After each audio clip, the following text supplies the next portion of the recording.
Welcome to our channel, your home for powerful stories, life-changing books, and smart strategies to help you speak English fluently and confidently. Today, you're going to listen to one of the most emotional and inspiring brand success stories in the world. Do you know how much money Honda makes every single minute? More than $25,000 in just 1 minute. They don't just make bikes. They don't just make cars. They also build private jets, robots, and even boats. But here's the truth. This story is not about money. This is the story of a man who faced rejection, loss, war, earthquakes, bankruptcy, and humiliation. A man who had no formal education, no rich family, and no support, yet changed the world.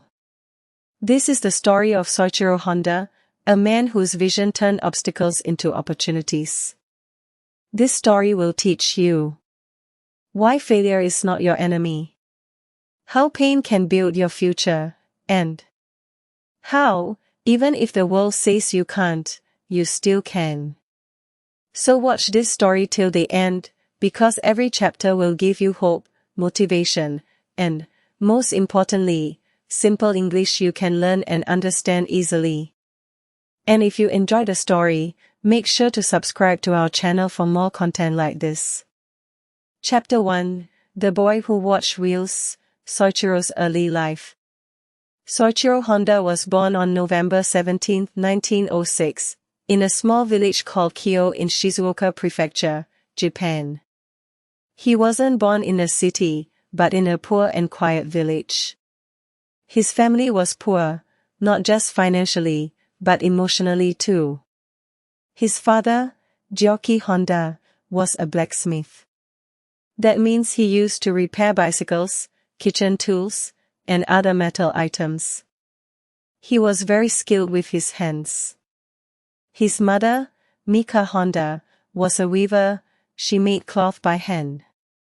They were a working-class family. Every member worked hard just to survive, but life was not easy. Soichiro had 8 siblings. Yes, 8, but 5 of them died very young.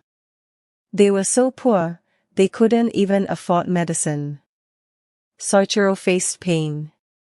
He endured hunger. He confronted helplessness. Later, in an interview, he said, "I was not afraid of failure because I saw things worse than failure when I was a child." His first love was not a person, it was a machine. One day, a strange machine came to his village, something he had never seen before. It was a car. He had never seen one in real life. He was only 8 or 9 years old. The road was dusty. The engine was noisy. The driver was proud. But Soichiro was curious. He ran behind the car. He looked at the wheels. He stared at the moving parts. He didn't care about the dust. He didn't care about the noise. In that moment, he fell in love, not with the car, but with how it moved. He later said, "I don't remember the color of the car. I don't remember the brand. I only remember the smell of oil. I only remember the sound of the engine." That was enough. Many people think that to become successful, you must be a top student in school. But Soichiro was not a good student at all. In fact, he failed many subjects. Sometimes, he would even skip school to go to the workshop with his father. His teachers didn't believe in him. His classmates didn't take him seriously. But what nobody saw was this: he was learning with his hands. He loved machines. He loved engines. He loved building things. Sometimes, he would collect old bicycle parts from the street and bring them home. He would fix them, build something new, break it again, and learn from his mistakes. His brain didn't enjoy textbooks. His brain loved nuts, bolts, wires, tools, and gears. Driven by a burning passion for machines, Soichiro was ready to leave his village behind. At age 15, he saw an advertisement in a newspaper for a mechanic job in Tokyo, the capital city. He had never been to a big city. He had no money. No connections. But he applied anyway. And guess what? He was selected. But the company didn't say, "We'll train you fully." They said, "You will be an assistant. You will clean. You will observe. You will not touch the tools for a long time." Soichiro replied, "Okay."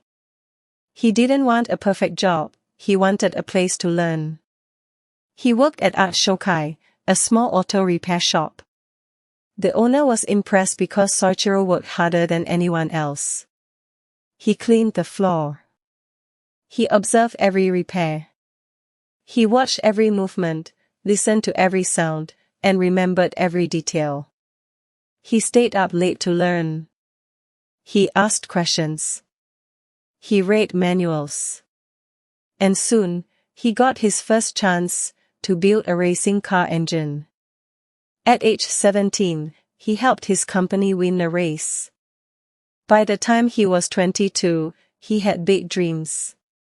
He didn't just want to fix cars, he wanted to create parts, invent new technology, and start his own company. He said, "The best learning is not in books. It's in failure, hands-on experience, and your own passion." With that vision, Soichiro began building his future empire. But life was going to test him, many, many times. Chapter 2: Fire, Failure, and the Rise of a Dream. After years in the repair shop, Soichiro opened his own small company. Tokai, Eastern Sea, Precision Machine Company. What did it do? It made piston rings, a vital part inside car engines. Every car needs piston rings. Without them, the engine doesn't work properly. So Soichiro thought, if I can build piston rings and sell them to big companies, my business will grow. He had no big machines, no team of experts, just a small workshop, basic tools, and his hands. But most importantly, he had belief in his dream. Here's the truth. The first piston rings he made failed. The second time, failed again. The third time, still failed. No company wanted them. Even Toyota rejected his work. They said, "These piston rings are useless." Can you imagine? After all that effort, nothing. But did he give up? No. Soichiro didn't cry. He didn't run away.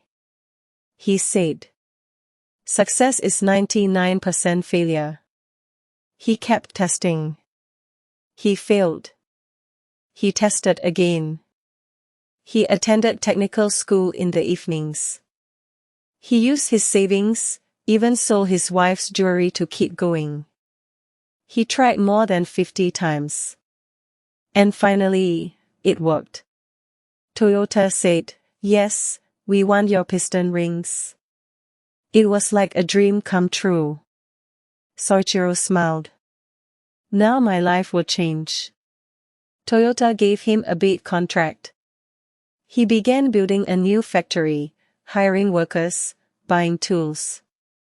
But life had other plans. In 1935, just as the factory was almost ready, a huge earthquake hit. Boom! The building collapsed. Machines broke. Everything was destroyed. People said, "Soichiro, stop. Get a job." But he replied, "No. If I stop now, everything I've learned will be wasted." He started again, collecting scrap metal, rebuilding piece by piece. Then came World War II. Bombs dropped over Japan, and one hit Soichiro's factory. Boom! His workshop burned. His dream was gone again. He stood in front of the ashes, tears in his eyes, but fire in his heart. People told him again, "You can't start over." He replied, "Success is not about how high you go. It's about how many times you stand up after falling." After the war, Japan was broken, no money, fuel, or transport. Soichiro saw people walking miles every day. Even bicycles were too expensive. Then came an idea. He had an old army generator, a power machine. He thought, what if I attach this engine to a bicycle? He did it. Japan's first motorized bicycle was born, cheap, simple, fast. People loved it. And that's how Honda Motor Company was born. He could have named the company anything, but he chose Honda, his own name. Why? Because he believed in accountability. He said, "If it fails, I will take responsibility. If it succeeds, the name will remind people it all started with one man and a dream." The motorbike became a hit. Soon, Honda was making better engines, bigger bikes, and stronger machines. They created the famous Honda Cub, one of the best-selling bikes in history. It was hope. And this was just the beginning. After the success of the motorbike, Soichiro Honda did not sit back and relax. He didn't say, "Now I have made it." No, he said something powerful that showed how he thought. The value of life can be measured by how many times your soul has been deeply stirred. With motorbikes transforming lives, Soichiro set his sights on an even bigger challenge: cars. He wanted to stir the soul of every person in the world. He wanted to go beyond Japan. He dreamed of building something bigger, more powerful, something that would compete with the largest companies in the world. He said to himself, "Now we will make cars." At that time, making cars was no joke. Japan already had giants like Toyota, Nissan, and Mazda, massive, powerful companies with deep pockets and nationwide sales. Honda had never made a car before. He didn't even have proper equipment, trained engineers, or large factories like Toyota. People laughed at him. Even some of his own employees said, "We are bike makers. How can we build cars?" But Honda looked them in the eye and replied, "We are not here to copy others. We are here to create something new." He didn't care how big the others were. He didn't care that people called him crazy. He believed in taking risks. In the early 1960s, Honda and his team started working on their first car. They worked in small, dusty, noisy workshops, with no air conditioning and no proper floors. But they had passion. Honda worked side by side with his engineers. He didn't sit in a glass office. He wore a cap, rolled up his sleeves, and got his hands dirty. Every screw, every wire, every bolt, he wanted to understand it all. He didn't want to copy others. He wanted to build something new, smaller, more efficient, and affordable, so that ordinary people, not just the rich, could own a car. In 1963, they released their first vehicle, the Honda T360, a small pickup truck with a tiny engine. It wasn't a luxury car or a fast sports car. But it was more than just a truck, it was Honda's announcement to the world. We are here, and we're different. The T360 had a 356 cubic centimeters engine, smaller than most motorcycle engines today. It produced 30 horsepower and could reach a top speed of about 100 kilometers per hour, 62 miles per hour. It was extremely lightweight, fuel-efficient, and affordable, priced at around 400,000 yen, roughly $1,100 at the time. It was designed for small business owners, farmers, and delivery workers, people who needed something practical and cheap. And here's the twist, the engine was red. Yes, red. Honda took a motorcycle engine, put it in a truck, and painted it red to stand out. No one had done this before. It was strange, new, and exciting, and guess what? People loved it. It wasn't luxurious, but it was reliable, cute, and fun to drive, a breath of fresh air in a market full of big, boring cars. Over 100,000 units were sold. That's how strong the impact was. Just a few months later, Honda surprised the world again with their first passenger car, the Honda S500. It looked like something from the future. The S500 had a 531 cubic centimeters engine producing 44 horsepower, very powerful for such a small car. It could reach a top speed of 130 kilometers per hour, 81 miles per hour, faster than many larger cars. It even had chain-driven rear wheels, just like a motorcycle. Once again, Honda doing things their own way. The price? Around 459,000 yen, roughly $1,270. It had a sleek, sporty design, a soft convertible top, round headlights, and a curvy body. It looked like a toy, but it drove like a dream. At a time when Japanese cars were seen as basic and boring, the S500 proved Honda wasn't afraid to be bold. This little sports car wasn't just about speed, it was about fun, freedom, and dreamers. The result? People were amazed. Honda wasn't copying anyone. They were creating their own path. A small pickup truck with a motorcycle's heart. A sports car that felt alive. People started asking, who is this Honda company? And what will they do next? These two cars, the T360 and the S500, didn't just move on wheels. They moved people. They introduced the world to Honda's spirit, small engines, big dreams, and the courage to be different. The future was changing. Pollution was rising. So, Honda began focusing on green technology. It started working on hybrid engines, cleaner fuel, better batteries, and finally, electric vehicles. While other companies were still thinking, Honda had already started doing.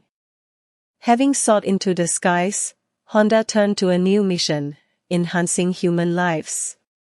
Let's begin at a quiet place, one of Honda's futuristic research labs in Japan. It's not noisy. There are no roaring engines. There are soft footsteps, quiet discussions, glowing computer screens, and eyes full of wonder. These are not ordinary workers. These are dream builders. They're not working on tires or seats, they're working on dreams that fly. Yes, Honda was now dreaming beyond roads. After becoming a global success in bikes and cars, Honda asked a bold question. What if we could fly? Not just with airplanes. Not just with machines. But with hope, with technology that touches the sky. And just like that, a new chapter began, Honda Aircraft Company. You see, when Honda started designing a jet, the world laughed again. Who do they think they are? They're good with bikes. They're good with small cars. But jets? That's aviation. It's not a toy. But Honda had never listened to doubters before. Why start now? So, the engineers worked day and night. For 30 years, they didn't stop. They tested, failed, reworked, redesigned. No shortcuts. No rushing. And then came the moment, the first test flight of the Honda Jet. It wasn't just an airplane, it was a revolution. The Honda Jet had its engines placed above the wings, a rare design. People said it wouldn't fly. But it did. And it flew better than anyone expected. It was faster, quieter, more fuel efficient, more spacious inside, and smarter in design than jets twice its price. In 2018, Honda Jet became the best-selling light business jet in the world. Now imagine that, a company that began with bicycle repairs. A man who failed in school and business had now built a machine that flies in the sky. Above clouds. Above doubt. Above fear.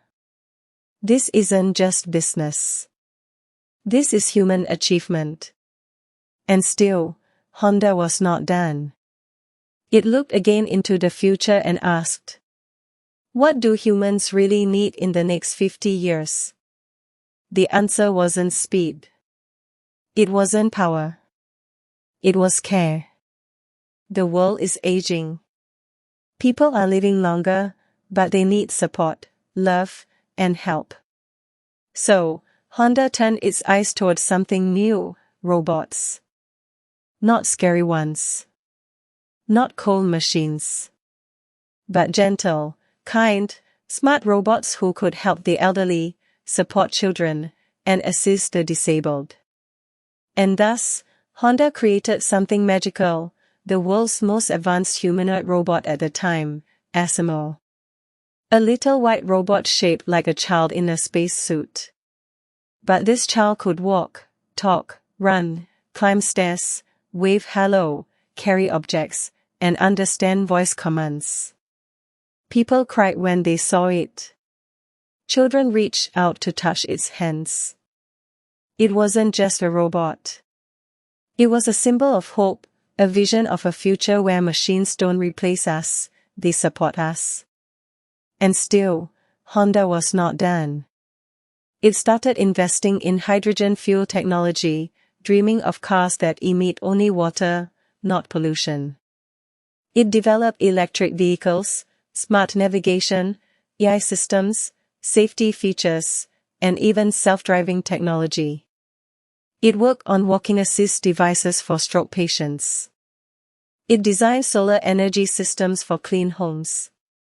And in every one of these dreams, there was one common thing, respect for life. Not just human life, but the life of this earth, our home.